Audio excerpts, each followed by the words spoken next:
Welcome to the Johnny Dell Football Academy podcast on the channel that's trying to answer the whys and hows of the game by talking through and dissecting game film and diving deeper to explain why the X's zig and the O's zag.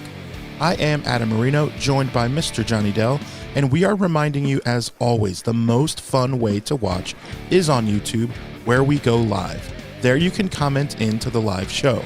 Be sure to hit the notification bell and turn on your notifications so you can be a part of the conversation. We also stream live on Facebook and X. Also, the audio versions are always found on Spotify, Apple, wherever you get your podcasts. Now, if you are live with us in the chat, it's probably because you are subscribed, you've hit the notification bell, and turned those notifications on. So, when sharing with your friends, be sure to let them know. We also love to hear from you outside of our live show. Email us at johnnydellsfootballacademy@gmail.com, and you can always check out the website jfa49.com, as it is the most fun way to support the channel. Also, the way we boost the chat and boost the algorithm is to type out hashtag JD49. Hello, good morning, and welcome. Today is November 18th. It is not a Victory Monday, and we are frustrated. I was talking to Johnny right before the show, and I think I'll just start with what I was saying, wondering how the faithful are feeling, and I know Johnny has some stuff to get into, but I'll simply start by saying this. I do wonder how other NFL teams would do if they didn't have a Derrick Henry or whoever their stud running back was for half the season. I do wonder if in certain games where they lose their defensive player of the year or one of the best tight ends that's ever played is not available to them, or stuff with their stud wide receivers not being available or getting hurt. I do wonder, would they blow fourth quarter leads as well? Would the Eagles, the Lions, the Bills, the Steelers, would these teams struggle and give away games in the fourth quarter the way that we do? And I do think teams like the Bills, Chiefs, Steelers, Lions, Eagles, just spitballing names here, I don't think their record would be as good as what they are if they had the same thing happened. We've talked about the 49ers leading the league in games missed by starters over the last 5 years. It's astronomical. The number 2 team is like 100 games away from what we are. And I just, I'm not saying either way. I wonder what Jeb York is thinking, just seeing Jeb. What's that? Did you say Jeb? Oh, as in like Jeb Clampett? Jed. Yeah. And just wondering what he knows, who he has in Kyle. He knows he's a mad scientist. He knows he's a good coach. He knows actually better than we do because he actually knows the guy. And so I'm like, what is he thinking as we are just feeling the gut punch? And I don't know. I will say CMC catching the ball out of the backfield is absolutely right. He is what we've always known, and that is a huge game changer. So I don't know. That's my sermon on my so to your point, if we look at Over the Cap has average per year contracts on injured reserve.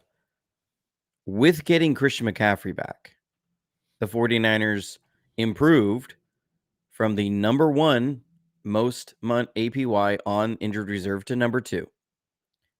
We were at number 1 with $90 million APY on injured reserve before Christian McCaffrey came back. We've now dropped to $71.334 million.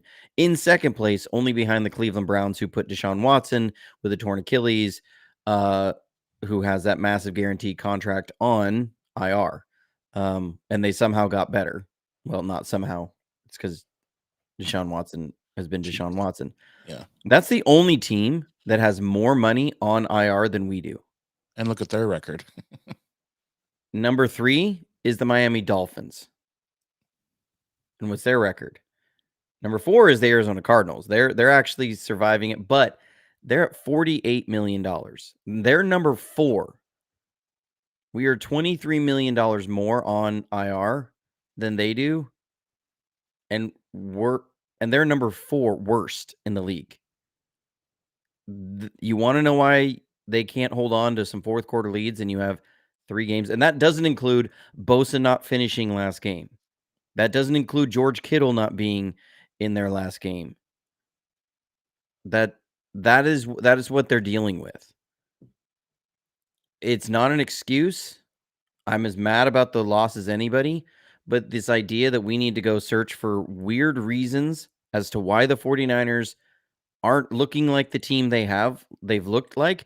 They were extremely healthy last year, and so they were a dominant team. They have not been healthy this year, and they're not a dominant team. It's that simple. It really is that simple. The year before, they got healthier as the year went, and they got more dominant. This team has not, I mean, and it's things some of the things you can't even be mad about. You get Ricky Pearsall get shot. I mean, are we going to sit here and blame anybody for that? No, that's weird and disgusting, other than the person who was at fault. Mooney Ward's 1-year-old daughter died. I mean, I don't blame him for not being on the field. I don't blame the team for not being able to overcome that loss. So, but then counterpoint, okay, but Johnny, okay, then you say that about Pearsall. He has 2 games where he does some things, even gets a touchdown, and then what? 2 targets yesterday, no catches. So you say that, but then, well, yeah, but so you're saying that a rookie in his 3rd game that he's playing should be getting more and more and more targets and more consistent every time? No. The guy missed training camp. He missed the first month and a half of the year coming back from that. I'm saying that there's just things that are not in the team's control. And so I can understand being upset about things they can control. They can control whether they're being disciplined and everything. But there's at some point that the mountain you have to climb just to overcome the adversity you're going against is just too much. And this idea of if the 49ers miss the playoffs, you fire your head coach, or like you're saying, should we start doubting in Kyle Shanahan? I go, I can understand frustration with the circumstances. I can understand being mad at a loss as much as anybody. I don't understand the idea of a head coach who there's only one coach in the league right now that has more recent success than Kyle Shanahan, and saying, well, because we're 5-5, having this massive avalanche of things go against you, have this massive avalanche of money you've spent on your roster, not able to suit it for a game, that now we start saying, well, maybe there's a better option out there. I don't understand that at all. I don't. That just, it seems like such, I'm just gonna go after the first face that I see as I walk out the door. I'm gonna punch, is what it feels like. Like, I get the frustration. I do. I'm as frustrated as anybody. But at some point, you can also say, when you look at like Detroit, for example, they have literally half the amount of money on IR, less than half the amount of money on IR than we do. So we're going to say, throw $35 million more of Detroit's lost roster on IR and then tell me that they're the best team in the league. Are we going to say that? We're going to say, I mean, you throw $35 million back on the 49ers roster, and are we saying that we're not 8-2 right now? Because that's the difference. It's 3 games that you had a fourth quarter lead in. You're 8-2. I mean, is $35 million not going to make that much difference? And it's really more than that, because, again, Christian McCaffrey comes back off IR. and that reduces that number. But I'm not trying to make excuses here. I'm trying to say I understand the frustration, but we also have to be realistic about the circumstances this team has been in. And I think the bigger frustration for me is I'm tired of looking at things like that and saying, okay, well, maybe, we got to reload for next year. No, I'm done with that. I'm over that. But I'm also over people just taking shots at things that don't make sense to me. Zach coming in, he's putting it in perspective for us. How long did it take Andy Reid to get his first Super Bowl? I mean, really. Can anybody in the chat tell me without Googling, how long did it take Andy Reid to Well, get his I'll first tell you, Super Bowl? he lost 4 straight NFC championship games. Yes, he did. So, I mean, whew, which he also got ran out of town for that, though. No, he got no. He did not get ran out of town for losing 4 straight NFC championship games. Well, he did make it to the Super Bowl and still lost, and then right, but he didn't get run out of town for losing 4 straight NFC championship games. He got ran out of town after they went 10-6, 8-8, and 4-12. So no, he did not get run out of town for losing 4 straight NFC championship games. Actually, he was kept in town because he won 4 straight NFC championship games. It was because the team had been on a downward trend for 3 straight years that they ran him out of town, and then he went to Kansas City, and the rest is history. So does But he Shanahan took have over. to move? Why would we assume that Shanahan would have to move to have the same trajectory? Because Zach and you are talking about Andy Reid. That's the reason. Right, and I think Andy Reid is more the cautionary tale that says you don't run the guy out of town when he's a really good coach. Yeah, and I don't disagree. Is anybody going to say that Andy Reid is not the best head coach in football right now? I don't think anyone with a straight face can look you in the eye and tell you that Andy Reid is not the best head coach. That's like saying you're going to look at the 95 Browns and say they made the right choice in firing Bill Belichick. Because Bill had to get knocked off his high horse, and the Eagles made the right choice in firing Andy Reid. No. I think either of those organizations looked back at some point and was like, maybe we missed the ball on that one. Yeah, and for people saying, hey, Brock ain't it, they have the highlights of Brock not having good plays, but then all you have to do, it's very simple. We've made it easy. It's right here on this channel that you can find all of the ways that he is that guy that we want going forward on the team. You can come up with 3 or 4 situations. We talked about how many 3rd and 7s, and I was documenting, and I was texting Johnny all game that the exact situations too, so that I wouldn't forget. So in our text thread is every 3rd and long. And you know what happened? Most of the time, Brock saved us because he threw it to Juwan, like countless times. And that wasn't the reason that we lost, because of the line not holding their end of the bargain. I don't think. I mean, overall, and the tape will show. Johnny hasn't gone through it yet. We had 6 3rd and longs? Yeah. 3rd and 7 plus. How many did I say that if we got, we weren't going to win? Now it was technically it was over 6, right? I said 6 or more. Okay. So we exactly had 6. 4 and 4 in the second half. Now again, we converted.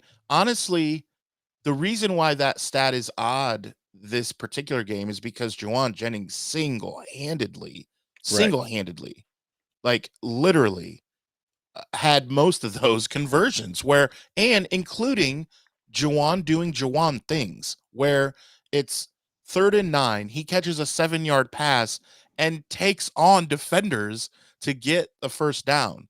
Like we've seen that time and time again where he catches it in front of the sticks and you're like, uh-oh, we might be punting. No, we're not, But because we remember, have but Juwan remember what I Jennings. said about that 3rd and 6. I said, here's why I felt like that was going to be a metric of where I didn't want the team to be, because it would be a symptom of other things, right?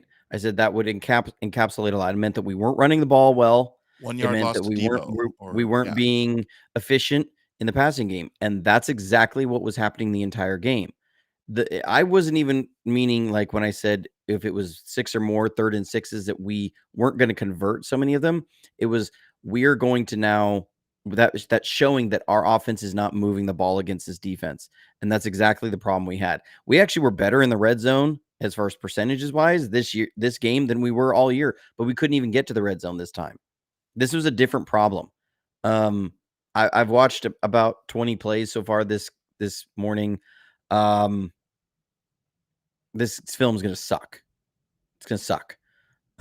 Very first play of the game, Eric Saubert blows a major block. You got a chance for Christian McCaffrey to go 25 yards, and it goes 3.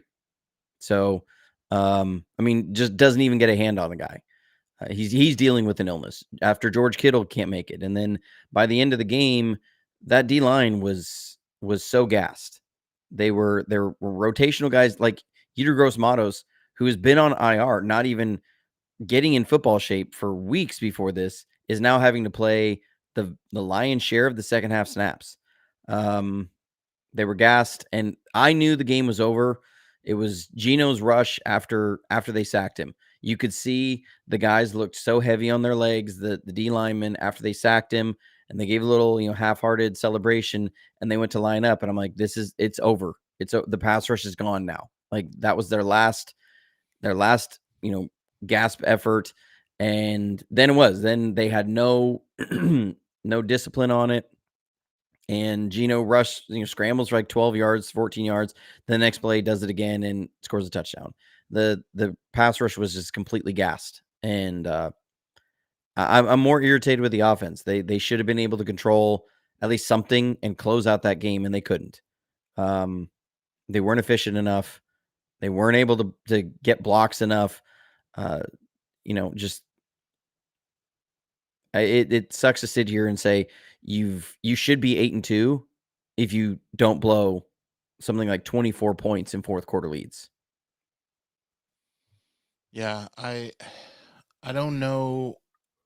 The one thing I'll say too about Brock Purdy is he can't be really good the last 2 years and then show you on this very channel there's plays to show you where, oh my gosh, the play to McCaffrey last last week, the Kittle touchdown, scrambling, making plays, like he's still the same guy, but then all of a sudden, just if we lose, then all of a sudden he's not the guy. What if Geno on that run to win the game actually would have had the ball hit against his thigh running by himself, fumbled, and Diamador Lenore recovered, and we win?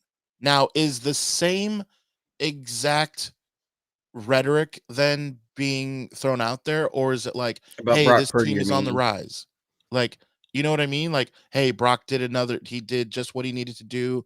Let's go. But no, the defense let us down, and it was on Brock. I don't necessarily see that. And again, you have not watched the film yet, and you have not broken it down for us, which is a reminder to like and share with the Niner faithful and hit the notification bell so that when this video drops this week that you'll be notified. But I just think it's interesting, like, oh, whenever we lose, yeah, I don't think Brock is that dude. And then when we win and he has all these plays, it's like, oh, I'm excited that Brock's our guy. Like, you can't have it both ways. And Steve Young and Joe Montana, Jeff Garcia, good quarterbacks, even Kaepernick on his run, they had bad plays, they had bad moments, they had bad games. Like, so I don't think it's that. And same thing with Kyle. Like, he's had games where he's coached his butt off. How about against the Rams the last 4 years? Look at overall. That's coaching. I mean, you talk to the Rams and Rams fans, they can't stand Kyle Shanahan because of how good he is. You know, it's just frustrating. It just is.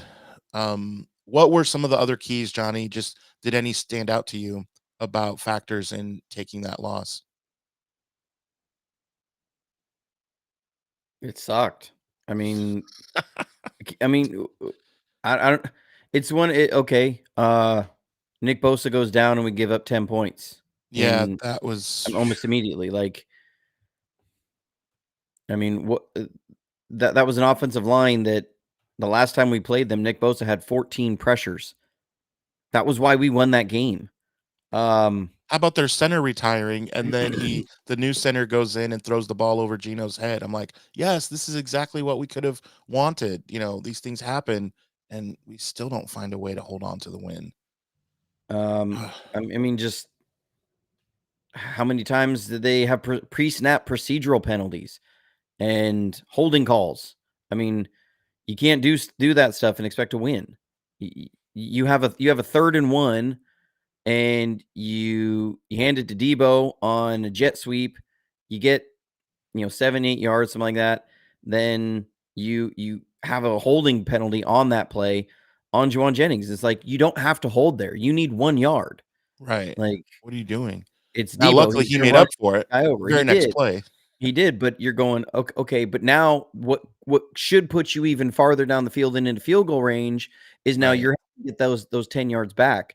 And in a game where yards are at a premium, that stuff adds up. And it's just 8 and I think the biggest thing is feeling like you've completely lost your margin of error. If this team was 8-2 and we were heading down in this stretch, you say, we could drop a couple games.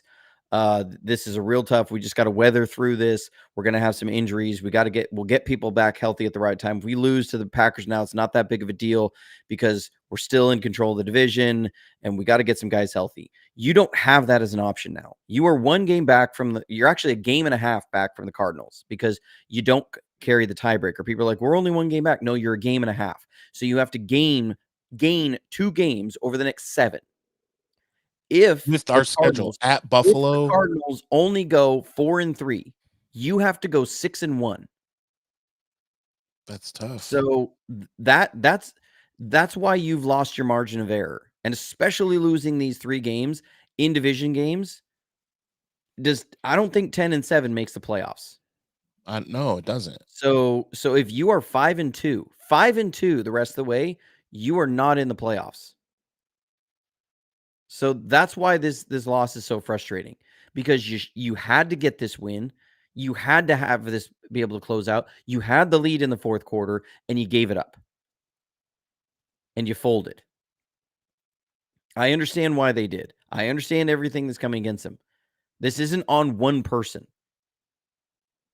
If Renardo's just a little bit tighter on his coverage on a couple plays, if it was at Yadam or Rock Yassin, if he drops back just another couple steps, he picks off Gino for a second time. Game's different. Yadam. I think it was Yadam.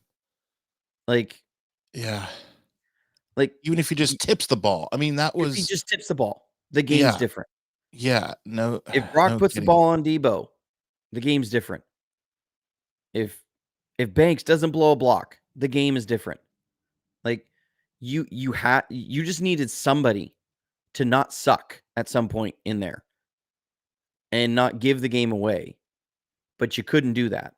And you've lost your margin of error. You have now got to underhanded go and try and punch above your weight class the rest of the way. You've got to make a run 6-1. And I think that's what frustrates so much of the faithful right now is you're sitting there going, okay, we needed a little bit of a margin of error because you're going to face Buffalo, who just beat the Chiefs. You're going to face the Packers, who have been quite good this year, at their and you got to go places. face Detroit. And so, and you have to win 2 of those 3 and take care of the other games. Including Arizona. You have to beat Arizona in there as well. Yeah, that's So no brainer. if not that, if you go 5-2, your only hope is that Arizona completely falls apart over the last half of the season. And they've done it. They They absolutely have have, done it they have, before. but you're relying on them You're not in control of your own falling destiny. apart. You are not in control of your own destiny. Right. This team still is able to control their own, but now, how long is Nick Bosa going to be out? I know. That's I don't expect him to play next week. I don't. So there's another guy down. When are you going to get George Kittle back? We don't know. I think if it was the Super Bowl, Kittle would have played. But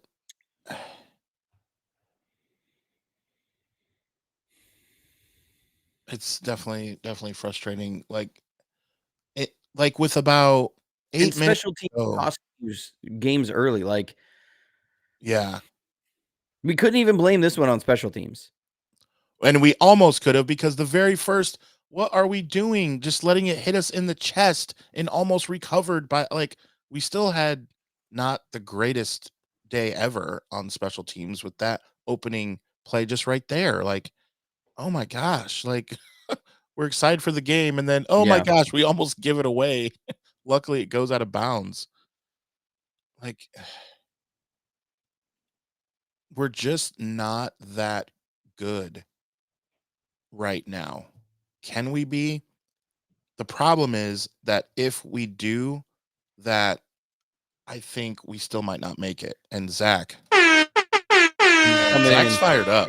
He's fired up. He's trying to lift the spirits. We appreciate you, Zach. Says y'all think firing Sorensen is their answer. Come on.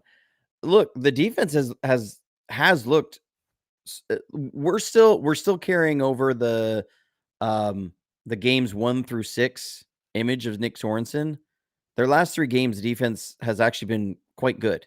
There was the huge gaffes at the end of the Cowboys game that made that game way too close. But it's probably, when you look at that Cowboys game, the majority of that Cowboys game, and you look at the Bucks game and this game, the defense actually did play pretty well. I mean, they held Seattle to 13 points up until 12 seconds left in the game. Right. I mean, that's not. I mean, that should win you a game every time. And because people are like, oh, yeah, but they're, Wilkes is laughing about this thing about the firing. This is the same trajectory we saw with Ryans and Saleh. Was it started out not good. It was not cohesive. The defense looks like a mess.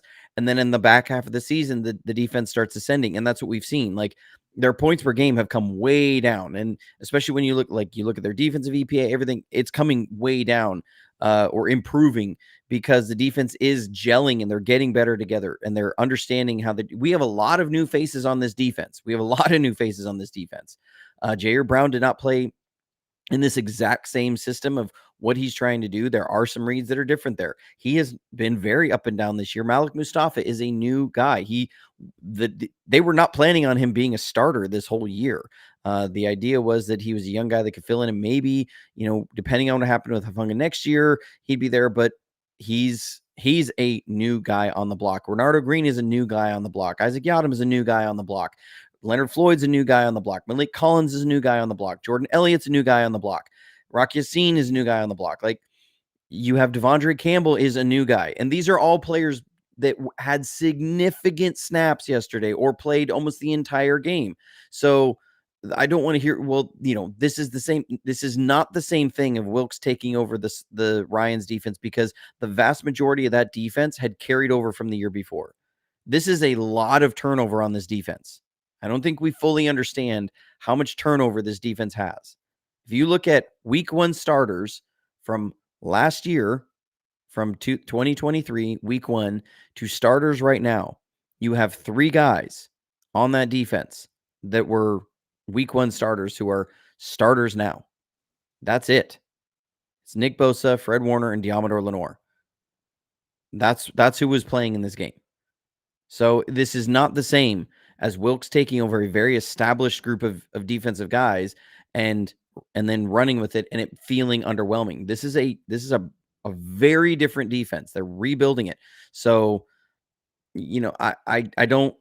I'm right where Zach is at. I don't understand the. Yeah, we need to fire Sorensen now. No, this is again what I was preaching at the beginning of the year. You gotta have patience with a new coordinator like this, and when you have all this changeover, the defense did enough. The offense did not. The defense had some moments, but the offense did not do enough, and that's plain and simple.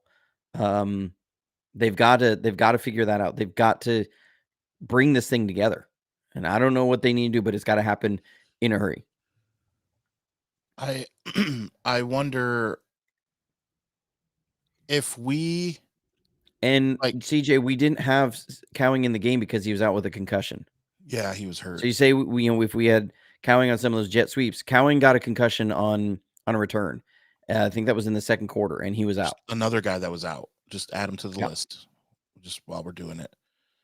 I mean, our punter, like whose punter gets injured across the NFL? Like I bet. Well, when you're the only one carrying the load for special teams, you're going to hurt your back. his back was No, sore. no. I guess my biggest concern there is this is like the third back injury that Wisnowski's had, and back injuries are tricky. That once you get them, they can stick around, and you're at risk of re-aggravating it at almost any time. So, yeah, this is like the third time because remember, actually, it was 2022 during training camp that Wisnowski was out almost all training camp with a back injury. Yeah. And he's not getting younger, as they say. I thought the backup did okay. The one I would have liked the ball to bounce backwards instead of forward, that the one touchback, but I mean I beggars mean, the can't be one before the choosers. final drive of the game. Yeah. But I mean beggars can't be choosers, I guess. He hadn't punted in like 3 years or something. But that's not the reason we freaking lost. um but the thing is even if we perform to our best ability will not be to go undefeated. I just think realistically you can't say that even our our best ability would be that. And so it's like we don't control our own destiny. We have to assume that not only does Arizona lose to us when we play them, which we can't assume, but they also have to lose, you know, maybe 2 or 3 games. And realistically, so if we look at the schedule for I'm looking at it right now. Arizona, they were on a bye, so they didn't play um this week. They have a I'm also tough tired. one. I'm sorry. This just that made me. I'm really tired of the NFL giving us like 6 straight games against teams coming off a bye, or That'll 10 plus be days of rents. that 10 will be plus days of Buffalo. rest. When we play Buffalo, they will be on a bye. Yeah. Uh, Like how playing many playing Seattle. They're coming off a bye. We played the Chiefs coming off a bye. We're playing against Green Bay coming off a bye. We play somebody else coming off of a Thursday night game, so they're going to be on like 10 a plus bye? days of rest. Yeah. Like almost every team we have from here on out is either coming off a Thursday night game or a bye week. Like So that's insane. the You Cardinals can't are on tell me their that bye. can't be changed. Yeah, that's frustrating. Um, the now some good news. The Cardinals have to play the Seahawks twice in 3 weeks.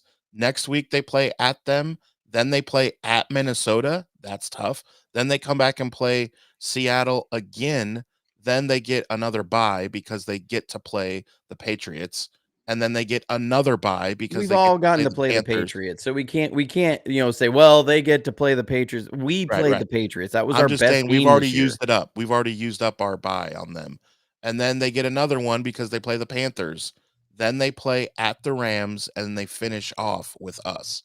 So there's 2 losses for sure somewhere in there for Arizona. No question. One against Seattle, however you want to slice it, and then one either against the Rams or the Vikings. Like that's fair to give them one loss to Seattle and one loss between the Rams or the Vikings, which is at Minnesota. So okay, and then if they lose to us, that's 3. So that would put them, they have 4 losses right now. That would give them 7. And then we would have to beat just the math ain't Everybody. mathing. Yeah, the math ain't mathing realistically Well, because we have to beat them in there. They have to take more they have to take at least 3 division losses, and then we have to beat, and including that we beat them, so which they that can because it's no they'll longer a have one to tiebreaker. Seattle and then they play at the Rams and that could be and then us. So it is very realistic that that part of it could happen, but the problem is that's assuming that we don't have too many L's. And I just think Green Bay could be a loss. I think Buffalo could be a loss. Like it's like man, we don't, we're already at 7 already right there. We're at 7 losses. And so when you look at just it just doesn't really bode well. And so it's like, do we want to rest or do you just say no, keep going for it? Do you push Bosa and Kittle out there? What would you do? You don't push Bosa out there. No, and look, I saw some real disgusting things being said about Bosa yesterday about him coming out of the game. Um, no, that's wild. Um, you know, look, he with the kind of bend that you need on the edge and torque in those obliques, you can't, you know, there's no reason to rush him back, and he shouldn't be rushing himself back. Um, it sucks. It is what it is. You have to figure out a better plan going forward.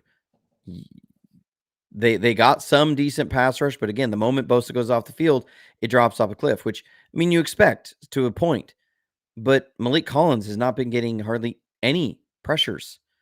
You got to get something there. You haven't gotten anything from much from Leonard Floyd. He had a couple this game. It's getting a little bit better. Yetur Gross-Matos has got to get back in game shape. Sam O has got to step up. I mean, there's somewhere in here you have to generate more of a pass rush. You have to.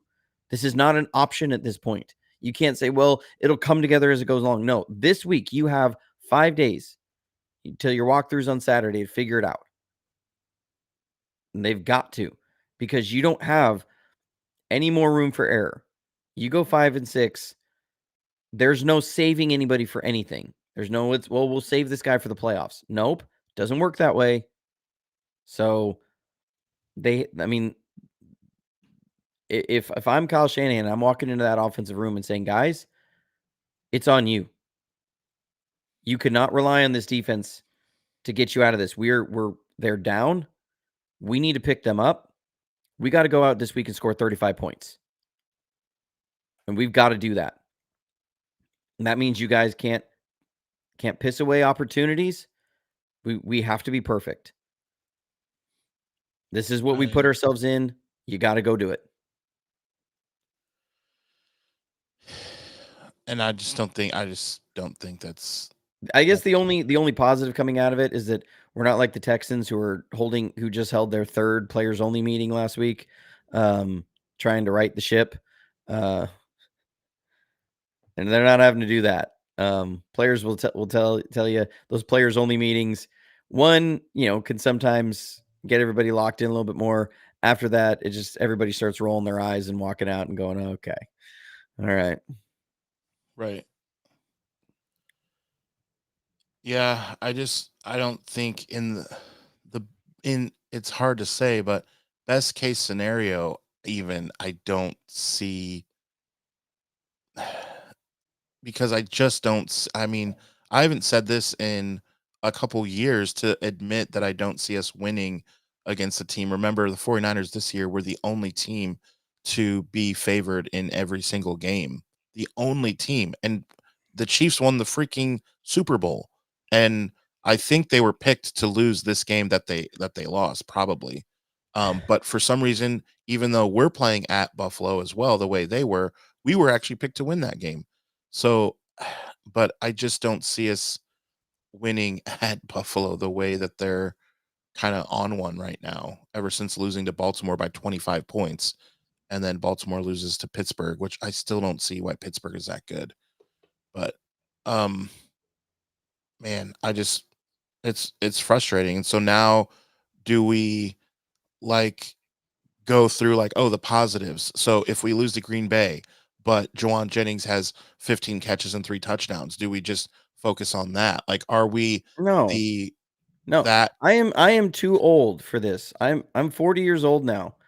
We have not won a you are Super Bowl since 40 I was now? 10 Yeah. years old. I'm serious. If Yeah. it takes another 30 years, I'm 70. No, I'm over that. I'm over next year. I'm over people saying, "Oh, no, we're done this year. Pack it until next September." No, screw that. September's 10 months away. I'm not at that place. I don't want to I'm not throwing that in. I'm not just resolving myself to fate here. I'm not resolving the team to that. I've gone too many years of just wanting to see my team climb that mountain to throw in a towel for another year and say, "Well, time to look forward to draft season, time to look forward to free agency." No, screw that. Screw that. I'm not into that. I'm not a look at the bright side of, well, this guy can be something you can build on in the future. No, screw that. I'm overseeing losses like this. I'm overseeing seeing seasons end in disappointment. I'm also not on, well, let's tear the whole thing down and rebuild. Nope, not on board with that. So that's where I'm at. Yeah, I think the problem with that is you may be more frustrated before anything else.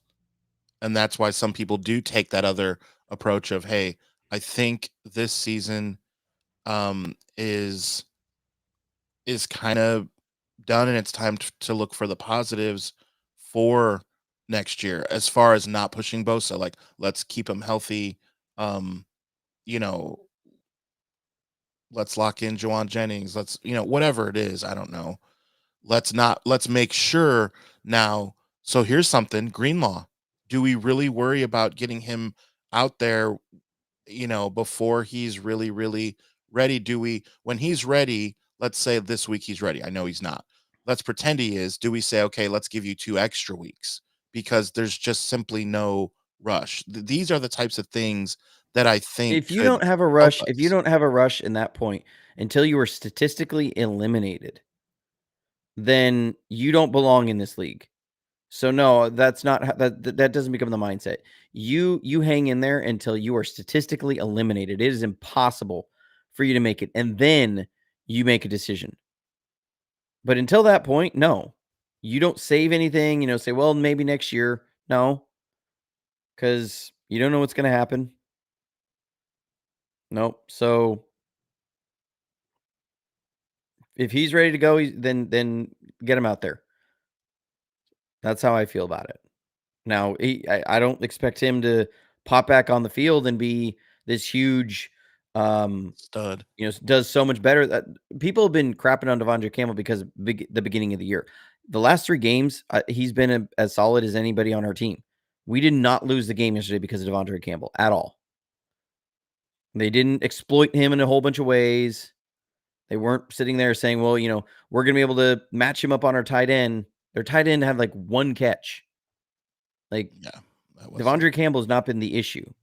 You're saying, well, D Winters, who was playing Dre's role there in the game, he did exactly what D used to do, which was cover the deep crosser on the backside.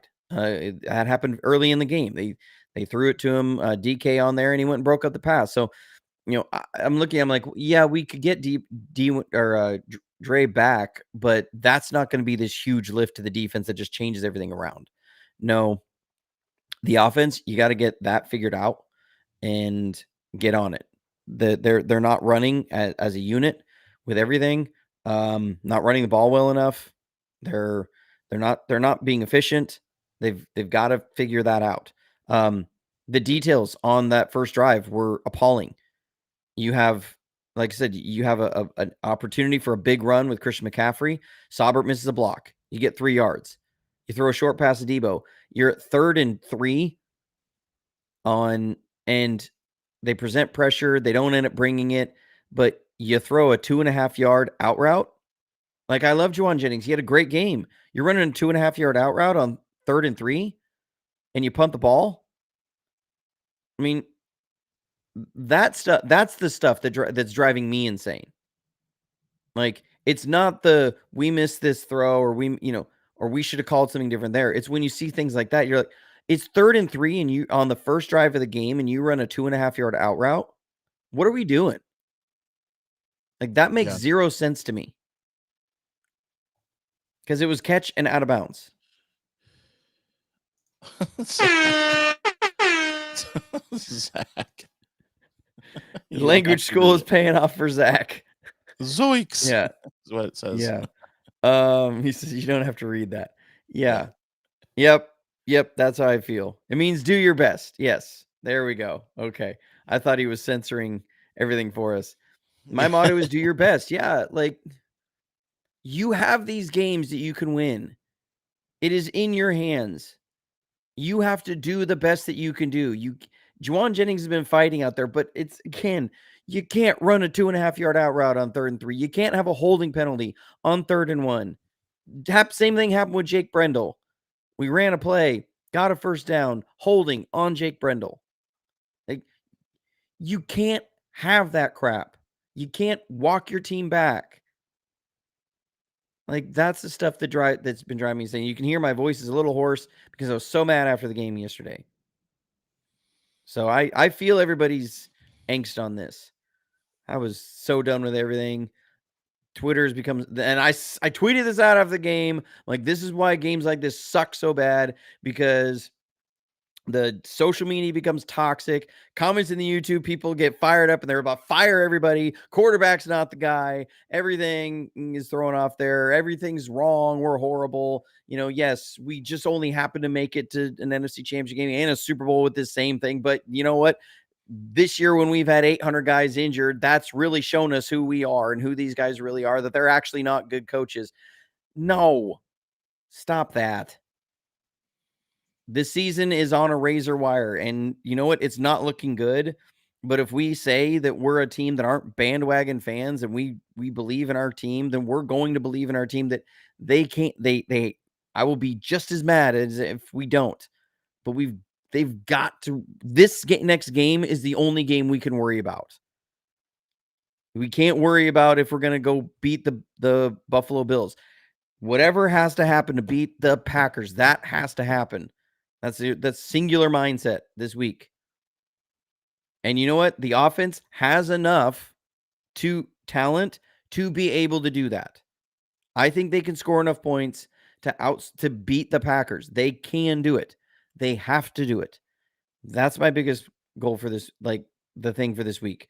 I don't care about anything else. That's why I don't even want to do a review on this game. I don't even want to watch this film. I don't want to touch this film. I have to, but I don't want to.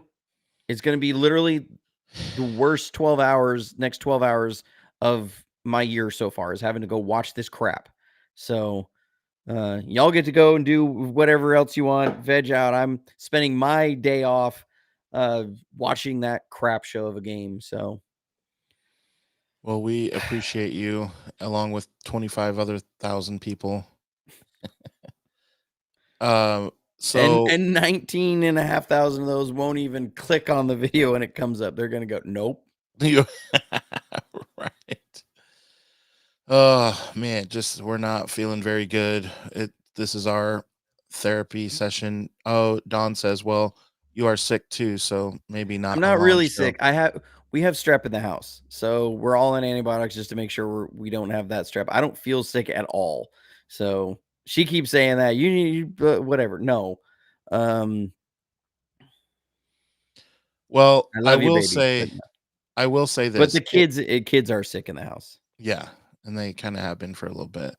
I will say this: if you want to be in a little bit of a better mood, you could head over to Sports Idiot Nation, because new show that dropped today was talking about the hilariousness that was Friday night and Netflix, all that breaking down, and Jake Paul and all that, and the rest of college football and some NBA. So if you want to be in a little bit better mood, but along with Glass City, we say yes. That's why we love you, Johnny. Sacrifice, baby.